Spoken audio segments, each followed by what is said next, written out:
Praise the Lord. വീണ്ടും ഒരു പ്രാവശ്യം കൂടെ വോയിസ് ഓഫ് ഗ്ലോറി എന്ന ഈ ശുശ്രൂഷയിലേക്ക് ഒരുമിച്ച് നമുക്ക് പങ്കെടുക്കുവാൻ കർത്താവ് സഹായിച്ചതിനായി സ്തോത്രം. ഈ ശുശ്രൂഷ നിങ്ങൾക്ക് അനുഗ്രഹമാണെന്ന് ഞങ്ങളെ അറിയിക്കുന്നതിൽ ഒത്തിരി സന്തോഷം. പ്രത്യേകിച്ച് കമൻറ്റിലൂടെ ശുശ്രൂഷകന്മാർ, കേരളത്തിലെ പ്രധാനപ്പെട്ട ശുശ്രൂഷകന്മാർ, ഞങ്ങൾ ബഹുമാനത്തോടും പ്രതിതുല്യം ഞങ്ങൾ കാണുകയും ചെയ്യുന്ന വളരെ സീനിയറായ ദൈവഭൃത്യന്മാർ ഞങ്ങൾക്ക് തരുന്ന പ്രാർത്ഥനയുടെ സപ്പോർട്ടിന്, ആ വലിയ പ്രോത്സാഹന വാക്കിന് ഞങ്ങൾ നന്ദി പറയുകയാണ്. കൂടുതൽ താഴുവാണ്. സത്യത്തിൽ ഞാൻ കഴിഞ്ഞ ദിവസങ്ങളിൽ പറഞ്ഞതുപോലെ 1-2 എപ്പിസോഡ് ചെയ്തിട്ട് നിർത്താനായിരുന്നു മനസ്സിൻ്റെ പ്ലാന്. ഇങ്ങനെ എല്ലാ ദിവസത്തെയും ബൈബിൾ ധ്യാനത്തിൽ ഹൃദയത്തിലൊരു സന്ദേശം തോന്നും. ഞാനത് എഴുതി വെക്കാറൊക്കെ പതിവുണ്ട് കുറേ വർഷങ്ങളായിട്ട്. അന്നേരം എല്ലാ ദിവസത്തെയും ധ്യാനത്തിലെയാണ് ഇങ്ങനെ നോട്ട് ചെയ്യാറുള്ളത്. അങ്ങനെ ആദ്യത്തെ 2-3 എപ്പിസോഡ് അന്നത്തെ ധ്യാനത്തിൽ ഇങ്ങനെ ഹൃദയത്തിൽ തോന്നിയത് വീഡിയോയൊക്കെ കയ്യിലിരുന്നുകൊണ്ട് അങ്ങ് ഷൂട്ട് ചെയ്തതാണ്. പിന്നീട് ഇത് ആയിരക്കണക്കിന് ആളുകൾ ഓരോ ദിവസത്തെ വീഡിയോയും കാണുന്നത് നിങ്ങൾ ശ്രദ്ധിച്ചാൽ മനസ്സിലാകും. ഫേസ്ബുക്കിൽ നിങ്ങൾ നോക്കിയാൽ ഫേസ്ബുക്കിലാണ് ഇതിപ്പോൾ കൂടുതൽ ആളുകൾ കണ്ടുകൊണ്ടിരിക്കുന്നത്. യൂട്യൂബിൽ നമ്മുടെ പുതിയ യൂട്യൂബ് ചാനലാണ് ഇപ്പോൾ ഈ ലൈവ് നടക്കുന്നത്. അന്നേരം ആയിരക്കണക്കിന് ആളുകൾ എല്ലാ വീഡിയോയും കാണുകയും 1000-ലധികം കമൻറ്റുകളൊക്കെ വരുന്ന കണ്ടപ്പോൾ എനിക്കിത് അത്ഭുതം തോന്നി. ഇത്ര പ്രതീക്ഷയാണോ ആളുകൾ ഇത് ശ്രദ്ധിച്ചതെന്ന്. അതിൻ്റെ ഭാഗമായിട്ടാണ്. അല്പം പ്രയാസമുണ്ട് ഇത് എല്ലാ ദിവസവും രാവിലെ ഇത് ഷൂട്ട് ചെയ്യുക എന്നുള്ളത്. എങ്കിലും ഞങ്ങളെ കഴിയാവുന്ന വിധത്തിൽ ഇത് നിങ്ങളുടെ മുമ്പിൽ എത്തിക്കുവാൻ കർത്താവ് ഒത്തിരി പേർക്ക് അനുഗ്രഹമായെന്ന് കേട്ടത് സന്തോഷം. ഇനി നിങ്ങൾ സാക്ഷ്യങ്ങൾ, പ്രത്യേകിച്ച് എൻകറേജ്മെൻറ്റിൻ്റെ സാക്ഷ്യങ്ങൾ പറഞ്ഞു വിളിക്കുന്നവരോട് നന്ദി അറിയിക്കുന്നു. നിങ്ങളത് വീണ്ടും ഞങ്ങൾക്കത് ആവശ്യമാണ്. ഒരു പുകഴ്ചയല്ല, എൻകറേജ്മെൻറ്റിൻ്റെ ഭാഗമായി ഈ ടീമിന് ഇതിനകത്ത് ഒത്തിരി പേർ കഷ്ടപ്പെടുന്നുണ്ട്, ഉറക്കളയ്ക്കുന്നുണ്ട്. പ്രോഗ്രാം 10 മിനിറ്റേ ഉള്ളെന്ന് പറഞ്ഞാലും എല്ലാവരോടുള്ള യാത്രകളിലാണ് ഞങ്ങളിപ്പോൾ പല സ്ഥലങ്ങളിൽ. എൻ്റെ ഇടയ്ക്കാണ് ഇതെല്ലാം ചെയ്യേണ്ടത്. അന്നേരം നിങ്ങളുടെ എല്ലാ സഹകരണത്തിനും പ്രാർത്ഥനയ്ക്കും നന്ദി. നമ്മൾ ഇന്ന് ഇതിനകത്ത് കമൻ്റായിട്ട് പ്രാർത്ഥന റിക്വസ്റ്റുകൾ ഇടുന്ന എല്ലാവരോടും ഞങ്ങൾ നിങ്ങൾക്ക് വേണ്ടി പ്രാർത്ഥിക്കാൻ ബാധ്യസ്ഥരാണ്. 100% ദൈവസന്നിധിയിൽ അതിനകത്ത് ഒരു പ്രാഗൽഭ്യത്തോടെ ഞങ്ങൾക്ക് പറയാൻ കഴിയും. ഞങ്ങളത് കമൻറ്റ് യൂട്യൂബിൽ ഇപ്പോൾ ഇട്ടുകൊണ്ടിരിക്കുന്നത്, കഴിഞ്ഞ ദിവസങ്ങളിൽ ഇട്ടതൊക്കെ എഴുതിയെടുത്ത് പ്രാർത്ഥിച്ചുകൊണ്ടിരിക്കുകയാണ്. ഫേസ്ബുക്കിൽ ഇത് എഴുതിയിടുന്നവർ, നിങ്ങളോ ആ എഴുതിയിടുന്നത് എടുത്തു വെച്ച് പ്രാർത്ഥിക്കുന്നുണ്ട്. ഞാൻ തന്നെ അത് എഴുതിയെടുത്ത് പ്രാർത്ഥിച്ചുകൊണ്ട് ഇരിക്കുന്നതാണ്. ഇതിൻ്റെ അവസാനം നമുക്ക് ഇന്ന് വന്ന ചില കമൻറ്റുകൾ, ഈ സോഷ്യൽ മീഡിയകളിൽ വന്നുകൊണ്ടിരിക്കുന്ന കമൻറ്റുകൾക്ക് വേണ്ടി പ്രാർത്ഥിക്കാം. ഈ ദൈവരാജ്യവുമായി ബന്ധപ്പെട്ട് യേശു പറഞ്ഞ 2 ഉപമകൾ. ദൈവത്തിന് എപ്പോഴും നിങ്ങൾ ശ്രദ്ധിച്ചാൽ രഹസ്യ ശിഷ്യന്മാരും പരസ്യ ശിഷ്യന്മാരും ഉണ്ട്. നിങ്ങൾ സുവിശേഷങ്ങൾ ശ്രദ്ധിച്ചാൽ അത് എടുത്തു കാണാം. രഹസ്യ ശിഷ്യന്മാരും ഉണ്ട്, പരസ്യ ശിഷ്യന്മാരും ഉണ്ട്. പരസ്യ ശിഷ്യന്മാർ ഇത് രണ്ടും ദൈവരാജ്യത്തിൽ ആവശ്യമാണ്. പരസ്യ ശിഷ്യന്മാരെന്ന് പറയുമ്പോൾ പത്രോസും യാക്കോബും യോഹന്നാനും, പിന്നെ യേശുവിൻ്റെ കൂടെ ആ സമയത്ത് ശുശ്രൂഷകളിൽ കൂടിയ യേശുവിൻ്റെ കൂടെ സകലതും വിട്ടിറങ്ങി വന്ന ഒരു വലിയ നിര. എന്നാൽ അപ്പുറത്ത് ഒത്തിരി രഹസ്യ ശിഷ്യന്മാർ കർത്താവിനുണ്ടായിരുന്നു. അവരാ പരസ്യ സ്ഥലങ്ങളിലൊന്നും കണ്ടിട്ടൊന്നുമില്ല. അധികം എന്ന വാക്കാണ് ഞാൻ പറയുന്നു. അധികം കണ്ടിട്ടില്ല. ചിലപ്പോൾ 1-2 പ്രാവശ്യമൊക്കെ വെട്ടപ്പെട്ടേക്കാം. ചിലപ്പോൾ അവരെക്കുറിച്ച് ചരിത്രങ്ങളിൽ എഴുതിയിട്ടില്ലാത്തതായിരിക്കാം. എങ്കിലും വലിയ വെളിപ്പെടുത്തലുകൾ പരസ്യമായിട്ടില്ലാത്തത് കൊണ്ടാണ് അവരെ അവിടെ നിന്നും കാണാൻ പറ്റാഞ്ഞത്. അതിനകത്ത് ഈ രഹസ്യ ശിഷ്യന്മാർ വന്ന് ചെയ്ത ഒത്തിരി നന്മകളുണ്ട്. എന്നോട് കർത്താവ് ഇന്ന് പകലിൽ ഈ മലയാളം മെസ്സേജ് കേട്ടുകൊണ്ടിരിക്കുന്ന മലയാളികളായ കുറേ രഹസ്യ ശിഷ്യർ, അവരുടെ കരിയർ, അവരുടെ ക്രമീകരണങ്ങളൊക്കെ നിൽക്കുന്ന സ്ഥലത്ത് അവരുടെ മതം, അപ്പോൾ തന്നെ പ്രത്യേകിച്ച് മതപരമായ ചുറ്റുപാട് കാരണം പരസ്യമായൊരു നിലപാടെടുക്കാൻ കഴിയാത്ത ഒത്തിരി സഹോദരിമാർ 2 പൊളിറ്റിക്കൽ സ്ഥലത്ത് വലിയ പദവിയിൽ ഇരുന്നുകൊണ്ട് ഇന്ത്യ പോലൊരു രാജ്യത്തിരുന്ന് ഒരു പരസ്യ സ്റ്റെപ്പ് എടുക്കാൻ ബുദ്ധിമുട്ടുള്ള ഒത്തിരി അങ്ങനത്തെ രഹസ്യ ശിഷ്യന്മാർ ഒത്തിരി പേർ കർത്താവിന് ഇന്ത്യയിലുണ്ട്, മലയാളത്തിൽ ഉണ്ട്. ഞാൻ നിങ്ങൾക്ക് വേണ്ടിയാണ് ഈ സന്ദേശം പ്രത്യേകിച്ചെടുത്ത് പറയുന്നത്. സോഷ്യൽ മീഡിയയിലൂടെ നിങ്ങൾ കർത്താവിൻ്റെ പ്രിയപ്പെട്ടവരാണ്. നിങ്ങൾ ഹൃദയത്തിനകത്ത് ഒരു കുറ്റബോധവും ആ കാര്യത്തിൽ വേണ്ട എന്ന് ഞാൻ നിങ്ങളോട് ആഹ്വാനം ചെയ്യുന്നു. അവസരം ഉണ്ടായിട്ടും സാഹചര്യം ഉണ്ടായിട്ടും ആരും എതിർപ്പ് അല്ലെങ്കിൽ ഭയപ്പെടുത്താനില്ലാഞ്ഞിട്ടും ഇറങ്ങി വരാത്തവരെ കുറിച്ചല്ല ഞാൻ പറയുന്നത്. എന്നാൽ ചില കാര്യങ്ങളിൽ കർത്താവിന് വേണ്ടി ജീവിതം കൊടുക്കുകയും പരസ്യ സ്ഥലത്ത് എത്താൻ പറ്റാത്ത സാഹചര്യം അത് ദൈവത്തിനാണ് അറിയാവുന്നത്. അങ്ങനെയുള്ളവരോട് ഒരു കുറ്റബോധവും നിങ്ങൾക്ക് വേണ്ട. ദൈവം നിങ്ങളെ ആ പൊസിഷനിൽ സാക്ഷിയാകാൻ വിളിച്ചതാണ്. ആ സ്ഥലത്ത് യേശുവിൻ്റെ സാക്ഷിയാകാൻ വിളിച്ചതാണ്.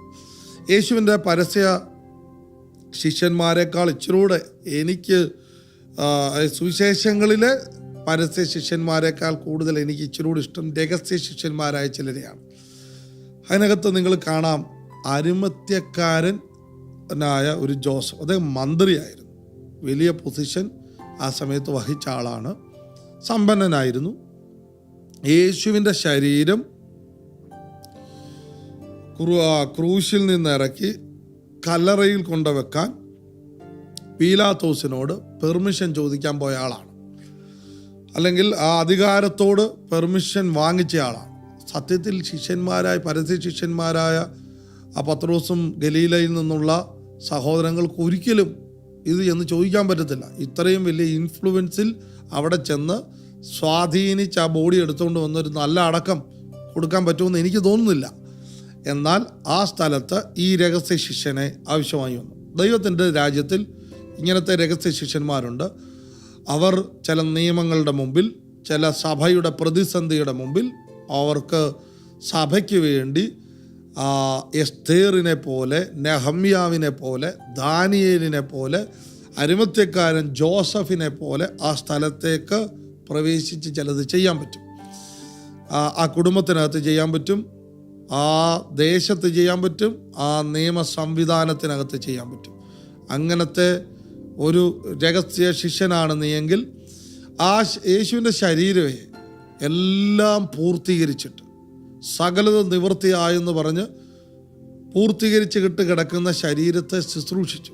അതിൻ്റെ നഗ്നത വെളിയിൽ കാണിക്കാതെ അതിനെ ചുമന്നുകൊണ്ടുപോയി ആ സുഗന്ധദ്രവ്യം വെച്ച്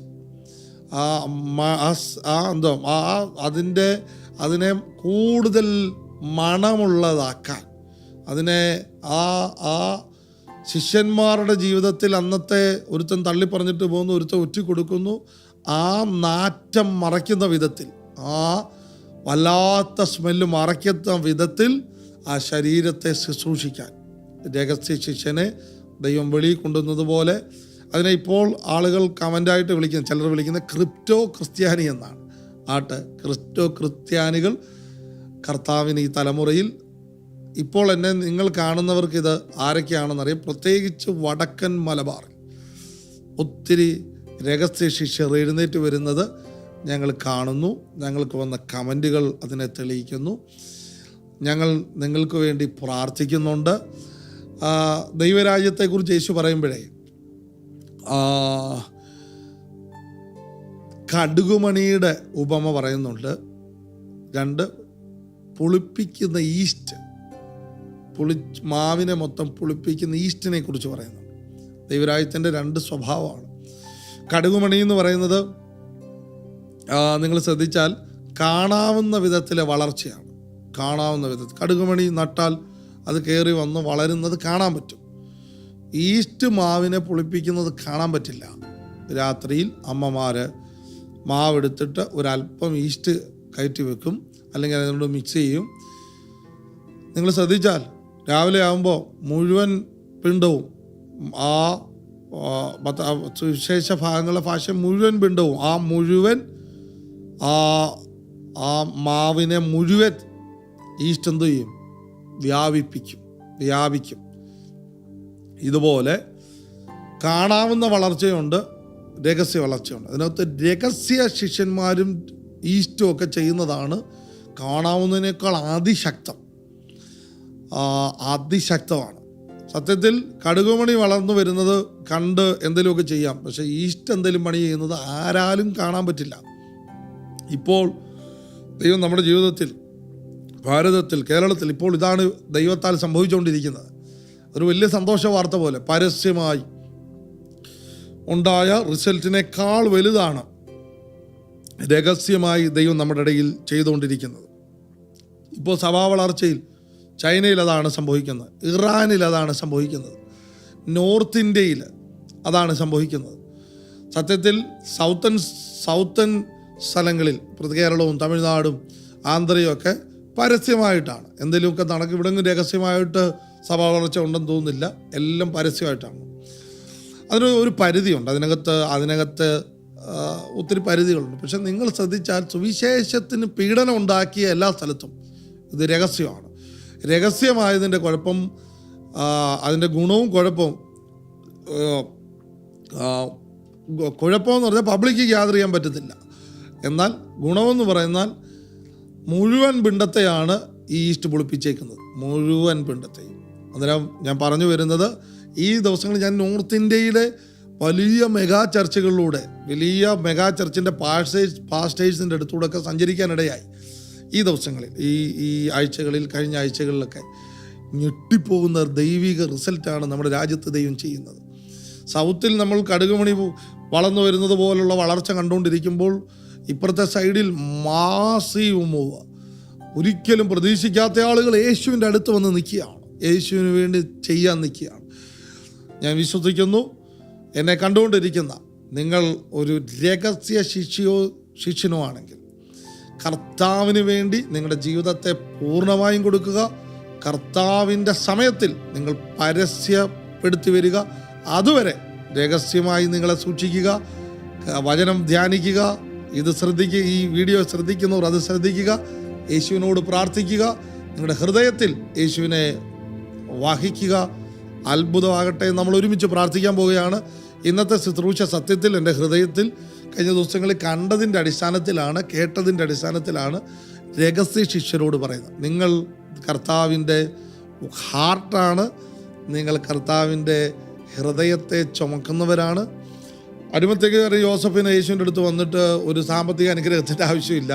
അരിമത്യക്കാരൻ ജോസഫിന് യേശുവിൻ്റെ അടുത്ത് വന്നിട്ട് ഒരു രോഗസൗഖ്യത്തിൻ്റെ ആവശ്യമില്ല. അവൻ യേശുവിനെ ശുശ്രൂഷിക്കാൻ നിൽക്കുകയാണ്. എന്ന് വെച്ചാൽ അവൻ ഇങ്ങോട്ട് എന്തെങ്കിലും കിട്ടുന്നതിനേക്കാൾ കൂടുതൽ അവന് അങ്ങോട്ട് കർത്താവിന് എന്തെങ്കിലും ചെയ്യാൻ നിൽക്കുകയാണ്. ഇങ്ങനത്തെ 10,000 ലക്ഷക്കണക്കിന് ആളുകൾ ഭാരതത്തിൽ, ലോകത്ത് ദൈവം എഴുന്നേൽപ്പിച്ചുകൊണ്ടിരിക്കുന്നു. അവർക്ക് കിട്ടിയ പദവി വെച്ച്, അവർക്ക് കിട്ടിയ സമ്പത്ത് വെച്ച്, അവർക്ക് കിട്ടിയ വിദ്യാഭ്യാസം വെച്ച് യേശുവിനെ അവരാൽ കഴിയുന്ന വിധത്തിൽ ശുശ്രൂഷിപ്പാൻ മുമ്പോട്ട് വന്ന എല്ലാ പരസ്യ ശിഷ്യന്മാരെയും ദൈവം അനുഗ്രഹിക്കട്ടെ. നമ്മൾ ഒരുമിച്ച് പ്രാർത്ഥിക്കാൻ പോവുകയാണ്. ഇപ്പോൾ ലൈവിലെ ഈ പ്രാർത്ഥന വിഷയങ്ങൾ എഴുതിയിട്ടുകൊണ്ടിരിക്കുന്ന എല്ലാവരും, കീർത്തി സ്കിൻ അലർജിയാൽ ഭാരപ്പെടുന്നു, പ്രാർത്ഥിക്കണമെന്ന് ആവശ്യപ്പെട്ടിട്ട് എല്ലാവരോടും ഒരു സ്തോത്രം ചെയ്തേ. കർത്താവ് കീർത്തി എന്ന സഹോദരിയുടെ മേൽ അത്ഭുത സൗഖ്യം ചെയ്യാൻ. ജയശ്രീ എന്ന സഹോദരി തൻ്റെ മകൻ്റെ വിവാഹത്തെ ഓർത്ത് പ്രാർത്ഥിക്കാൻ നമ്മൾ ഒരുമിച്ച് സ്തോത്രം ചെയ്യുവാണ്. ഈ വർഷം തീരുന്നതിനകത്ത് ഇതിനകത്ത് വലിയ വിടുതൽ ചെയ്യേണ്ടതിനായിട്ട് അവരുടെ ജപ്തിയായ ആ വസ്തുവിൻ്റെ പ്രമാണം, ആ ജപ്തിയാകാൻ വേണ്ടി വെച്ചേക്കുന്ന ജപ്തി നോട്ടീസ് കിട്ടിയേക്കുന്ന അങ്ങനത്തെ ഒത്തിരി പേര് എന്നെ ശ്രദ്ധിക്കുന്നുണ്ട്. നമ്മൾ അവർക്ക് വേണ്ടി പ്രാർത്ഥിക്കാൻ പോവുകയാണ്. നിങ്ങൾ നിങ്ങളുടെ പ്രെയർ റിക്വസ്റ്റുകൾ എഴുതിയിടുക, ഞങ്ങൾ പ്രാർത്ഥിക്കും. കർത്താവെ, ഞങ്ങൾ ഒരുമിച്ച് പ്രാർത്ഥിക്കുന്നു. അത്ഭുതത്തെ ദൈവം ചെയ്യണമേ. ദൈവത്തിൻ്റെ അത്ഭുതകരം ഇവരുടെ മേൽ നീട്ടണമേ. ഒത്തിരി പേര് എന്നെ കേൾക്കുന്നവർ രഹസ്യത്തിൽ, കർത്താവെ, അവരുടെ ചില സാഹചര്യങ്ങൾ കൊണ്ട് ഇപ്പോൾ പരസ്യപ്പെടുത്താൻ കഴിയാതെ ആയിരിക്കുന്ന ഒത്തിരി രഹസ്യ ശിഷ്യർ അങ്ങയ്ക്കുണ്ടല്ലോ. ഈ തൊഴുത്തിൽപ്പെടാത്ത വേറെയും ആടുകൾ എനിക്കുണ്ടെന്ന് അങ്ങ് പറഞ്ഞതാണ്. ഏലിയാവ് ഞാൻ മാത്രമേ ഉള്ളെന്ന് പറഞ്ഞപ്പോൾ ബാലിന് മുട്ടുമടക്കാത്ത വേറെ 7000 പേരുണ്ടെന്ന് പറഞ്ഞതാണ്. കർത്താവേ, അങ്ങനെയുള്ള അങ്ങയുടെ മക്കൾക്ക് വേണ്ടി പ്രാർത്ഥിക്കും. ദൈവത്തിൻ്റെ സമയത്ത് അവരെ വെളിപ്പെടുത്തണേ. അതുവരെ ആ നാമത്തെ വഹിക്കാൻ, ആ നാമത്തിന് വേണ്ടി ജീവിപ്പാൻ കർത്താവ് അവരെ ബലപ്പെടുത്തി സഹായിക്കണം. ഈ ശുശ്രൂഷകൾ അവർ കൂടെ അനുഗ്രഹമാകുന്നതിന് സ്തോത്രം. ബ്ലസ് ചെയ്യുന്നു. അപ്പോൾ തന്നെ ജപ്തിയാൽ, രോഗത്താൽ പ്രാർത്ഥന വിഷയങ്ങൾ ഇപ്പോൾ എഴുതിയ സഹോദരങ്ങളെ കർത്താവ് അത്ഭുതകരമായി തൊടണമേ. വിവാഹവുമായി ബന്ധപ്പെട്ട് പ്രാർത്ഥിച്ചുകൊണ്ടിരിക്കുന്ന 2 പേർക്ക് ഇപ്പോൾ മെയ്യും ഏപ്രിലും ഈ മാസങ്ങളുമായി ബന്ധപ്പെട്ട ഡേറ്റുകളുള്ള ഒരു വിവാഹാലോചന ഈ മണിക്കൂറുകളിൽ ദൈവം അയക്കുന്നതിനായി സ്തോത്രം. ഞങ്ങൾ ഒരുമിച്ച് അനുഗ്രഹിക്കുന്നു. അത്ഭുതമാകട്ടെ. യേശുവിൻ്റെ നാമത്തിൽ ഞങ്ങൾ പ്രാർത്ഥിക്കുന്നു. Bless you. ആമേൻ, ആമേൻ, ആമേൻ. നിങ്ങൾ നിങ്ങളുടെ സാക്ഷ്യങ്ങൾ, നിങ്ങളുടെ പ്രാർത്ഥന വിഷയങ്ങൾ എഴുതി അയച്ചാട്ട്. ഈ ശുശ്രൂഷകൾ നിങ്ങൾക്ക് അനുഗ്രഹമാണെങ്കിൽ ഷെയർ ചെയ്താട്ട്. God bless you. നമുക്ക് നാളെ രാവിലെ കാണാം. ആമേൻ.